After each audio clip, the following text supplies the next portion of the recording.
foi a primeira vez que meu mental ele se esgotou. কি আমাকে miss করছো?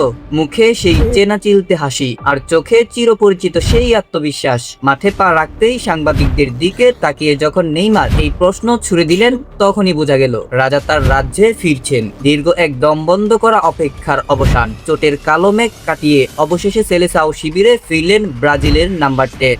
বিশ্বকাপে নেইমারের এই প্রত্যাবর্তন শুধুমাত্র ব্রাজিল দলের জন্য স্বস্তির কারণ নয়, গোটা বিশ্বের কোটি কোটি সাম্বা ভক্তের বুকে এনে দিয়েছে স্বস্তির হাওয়া। যুক্তরাষ্ট্রে ব্রাজিলের অনুশীলন মাঠের আবহ মুহূর্তেই বদলে গেল যখন সবাই দেখলো তাদের প্রাণভোমরা আবার বুট পরে মাঠে নেমেছেন। প্রায় এক মাস পর সতীর্থদের সাথে তাকে ফুটবল পায়ে দৌড়াতে দেখে যেন প্রাণ ফিরে পেয়েছে পুরো ব্রাজিল শিবির। তবে হ্যাঁ, নেইমার গল্পটা এখনই শতভাগ রূপকথা নয়। নেইমার এখনো পুরোপুরি ফিট নন। ব্রাজিল ফুটবল ফেডারেশন করা পুনর্বাসন পরিকল্পনা মেনে একদম মেপে মেপে এগোচ্ছেন। তিনি অনুশীলনের শুরুতে দলের সাথে গা গরম করলেও পরে একা একাই চালিয়েছেন নিজের ফিটনেস পুনরুদ্ধারের লড়াই।